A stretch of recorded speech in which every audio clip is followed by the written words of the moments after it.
Hello everyone. Thank you for the adjudicators and the fellow participants for giving me a chance to deliver my argument throughout this debate. My name is JOCELYN Kristante and I'm speaking as the leader of opposition on the motion of this House would not arrange students in classroom based on their intelligence and academic performance rather than on their age. So panel, we have reasons to believe that the policy that the proposition side of the House are trying to propose to is inaccurate and unnecessary to worry about. So the first one is when they said that children tend to skip schools due to poverty. So panel, we don't see why the proposition side of the House are still worrying about this matter because the government already provided scholarship or in other words, they subsidize the society or the citizens with a low economic level so that they could be able to attend school. So we don't see the reason as to why the proposition team are still worrying about this matter. On the second one is when they say that children tend to skip school because of them being less cognitive. So panel, we have reasons in here to believe that being less cognitive is the reason as to why students go to school in the first place. If everyone has a high cognitive ability, there's no reason for them to go to school at all. So if propositions out of the House worries about children to skip schools because of them being less cognitive, we have reasons to believe that the fault is in the students itself and not of the arranging system. So another rebuttal is on the aim of the proposition team as to why we should follow their policy is when they said that students with high academic performance can learn better and on their level without having to wait for their friends with a lower academic level, and the students in low academic performance can learn more slowly and more detailed and more careful to without having a sense of rush to follow their friends with a high academic level. So at first, this might seem to be a good aim that we all want to achieve, but we question the ignorance of the proposition team as to it actually doesn't fit with the curriculum. So why am I saying this? It's because let's say students in low academic performance are put with the fellow low academic performance. So in the end, they will learn more slowly, more detailed, and more careful for the students to fully understand the subject. So while at first this seemed to be a good doings for them, it actually doesn't fit because there's this things called curriculum that we all need to fulfill, that we all need to achieve throughout the semester. And if we are taking the learning process more slowly and detailed, we are afraid that it cannot fulfill the curriculum, and in the end, the students with low academic performance will then have the time to learn or to at least listen to the base of the subjects that are learned on the later side of the curriculum. So one way to solve this problem is to extend the academic journey of the students with low academic performance, making them to study even longer. But this caused the problem and the self-contradictory of what the proposition side of the House presented to as a problem, which is a financial matter. So we question the self-contradictory argument of the proposition team. So one final rebuttal is on the no bullying or ageism that are conducted through this method. So we have reasons to believe that it actually creates bullying or ageism instead of reducing it, which happens to align with my argument that I will elaborate later on. So now that the questions are solved, we could pass to my argument as to why this House will not arrange students in classroom based on their intelligence and academic performance rather than on their age. So we believe that this ability tracking is harmful for a number of reasons. So one reason is said by Anne Wheelock on her segment in A Talk with Anne Wheelock when she said that the criteria used to group kids are based on subjective perceptions and fairly narrow views of intelligence.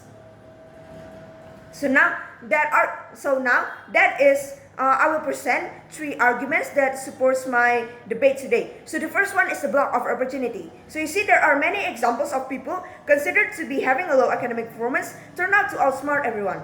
Take Thomas Alva Edison for an example. Thomas Alva Edison is the inventor of the electrical lamp that we are using until today. But if we look at his biography even more, we can see that he got kicked out of school because of the school thinks that he has a really low academic level to the point that the school is afraid that he cannot keep up with the lessons of the school. But in the end, it turned out to be a boomerang for the school because Thomas Alva Edison turned out to be an inventor of a subject that we are still using until now.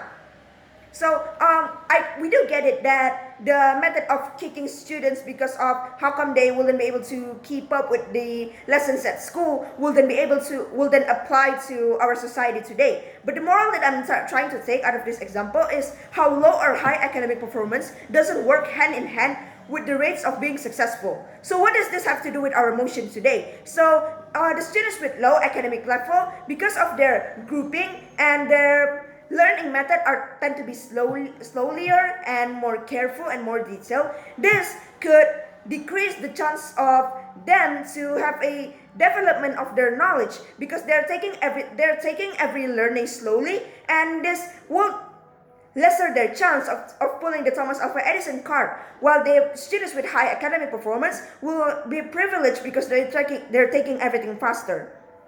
So with that, it is safe to say that having this method is actually a block of opportunity. So the second one of my argument today is social gap and racial gap. So this is related to what proposition side of the house has said about no bullying or ageism.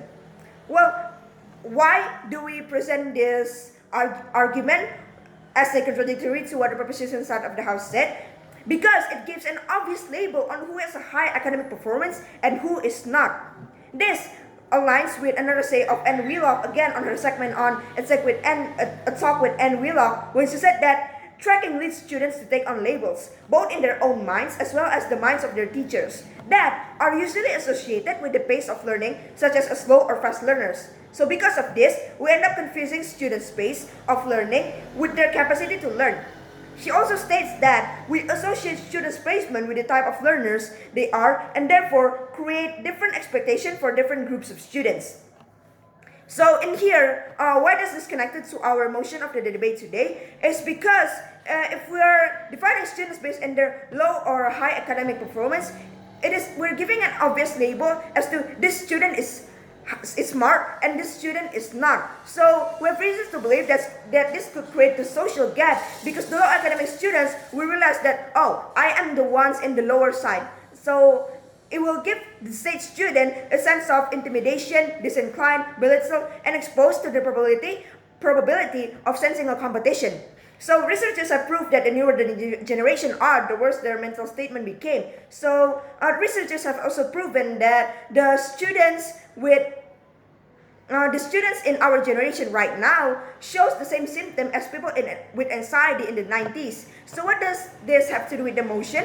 It's because this could create a tendency of the students being intimidated, disinclined, belittled, and exposed to probability of sensing a competition. So another one is a racial gap. Why am I saying a racial gap applies to? It's because this has been proven to a research by Harvard Educational Review by Kevin G. Wellner and Jane Oakes, where they made an experiment with students in America to divide them in classes based on their intelligence and academic performance. So after that they took a survey which resulted to 53% of white Americans think that there's a less likely chance of African Americans being smarter than them, and 55% of white Americans feels the same as the Latinos. So we have reasons to believe that this creates social gap and racial gap. So the third and final argument today is bullying or ageism probability. So this has a straightforward effect of what the proposition side of the house presented to, which is no bullying or ageism. So psychologists have proved that the elder feels a sense of leadership or power over the younger ones, and seniority tends to a feeling of overpower towards his junior. So this related to my second argument just now, which is social gap or racial gap. Because there is social gap, there will be a sense of a tendency of bullying because of the students with the same academic performance put out in the same class, but one of them is older than the other. So the older here will feel a sense of leadership and tends to bully the younger ones. And this also works with the student of the same age but different academic performance. So the students with high academic performance will feel a sense of seniority and tends to a feeling of overpower towards his junior, which happens to be its fellow same age friend. And this could also lead the probability of being compared because of how come they're having the same age but different high academic performance, or how come they have the same academic performance but different ages. So with that, I would like to conclude my argument by saying that this house will not arrange students in classroom based on their intelligence and academic performance rather than on their age. Proud to oppose.